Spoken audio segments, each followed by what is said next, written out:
আসসালামু আলাইকুম কলজার ভাইয়েরা বোনেরা, কেমন আছেন আপনারা? আলহামদুলিল্লাহ আমি ভালো আছি। বসে পড়ছি খাবার খাইতে। সকালবেলা গরম ভাত আর একটা সবজি, মাছের তরকারি। আর এইটা কি বলেন তো? এইটা হচ্ছে গরুর মাংস।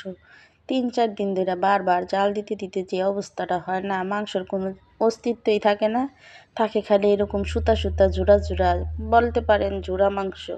এটা দিয়ে খাইতেছিলাম। তো জোড়া মাংস বলতে মানুষ অনেক মজার কিছু মনে করে। তো আমিও জোড়া মাংস আগে খাইছি, কুরবানিরটা, ওটা মজা লাগছে, কিন্তু এটা তেমন একটা লাগে নাই। যাই হোক, এরই আমি শুকরিয়া জানাইতেছি আল্লাহর কাছে। তো সারাদিন অনেক কিছুই করছি, সব কিছু দেখানো সম্ভব না। বিকেলবেলা দেখেনি আজব এক পিঠা নিয়ে খাইতে বসছি। আজব এই পিঠা নাম আমি জানি না, বানাইছে আমার মা। এর ভিতরে দিছে কিন্তু পিঠায় যা যা লাগে তাই। চালের গুঁড়া দিছে, নারিকেল দিছে, না আরও গুড়, আরও চিনি, সব কিছু দিয়া গুড়ি নাকি আবার ভাইজাও নিছে, নিয়া মাখাইয়া মুট মুট কইরা দিয়া, মুঠো কইরা কইরা দিয়া ভাপ দিছে। খাইতে খারাপও না, আবার মজাও না।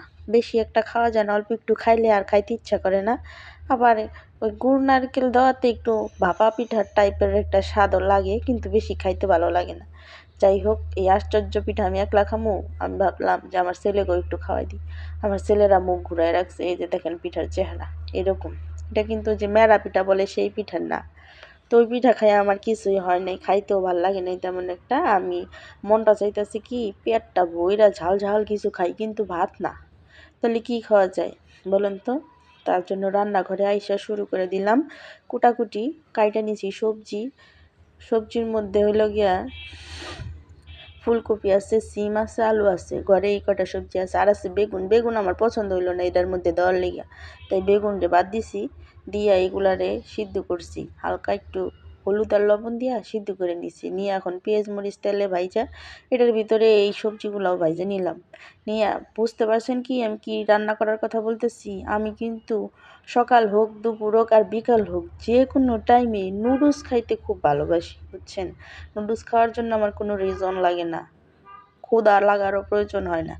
ভরপেটেও যদি আমার কেউ এক বাটি নুডলস দেয়, এক বাটি না, যদি এক প্লেট দেয়, আমি তাও খাইয়ে নিই। কই থেকে জানি আমার নুডলস এত পছন্দ। তো যাই হোক, সবজিগুলারে সিদ্ধ করছি প্রথমে, তারপরে কিন্তু আবার এই যে তেলে ভাজছি। ভাজার পরে সবজিগুলার এক সাইডে রাইখা দিয়া এই যে 2টা ডিম দিয়া আর একটু লবণ দিয়া নাড়াচাড়া করতেছি। খুব একটা ভালো করে পারতেছি না, কারণ কি বলেন তো? গ্যাসের চুলা, বসাইছি কড়াই, এক হাতে খুন্তি আর এক হাতে আমি ক্যামেরা ধরে রাখছি, কয়টা করবো কোন তো? এই জন্য নাড়াচাড়া সুবিধা করতে পারতেছি না। যাই হোক, এই যে অনেক কষ্টের পরে এই যে ঝুরা ঝুরা হয়েছে, তারপরে ডিম আর সবজি একসাথে মিক্স করে দিতেছি। আমি কিন্তু আবার এই জায়গায় শুধু যে রান্না করতেছি তা না, এক হাতে খুন্তি, এক হাতে মোবাইল, আর এক হাতে কিন্তু আরেক জায়গায় কিন্তু আমার আরেকটা জিনিস আছে, সেটা আপনাদেরকে দেখাবো, দাঁড়ান। একটু এটা ভালো করে নাড়াচাড়া নেই, নিচে লাইগা লাইগা যাইতেছে, যেহেতু বাজার জিনিস। এখানে আবার ফাঁকে একটু দুধ খাইতে ইচ্ছা করতেছে আমার।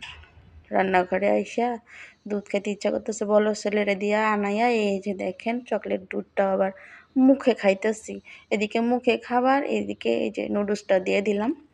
আর এক হাতে খুন্তি আর এক হাতে মোবাইল, ভিডিও করতেছি। এই হইলো ব্লগারের জীবন।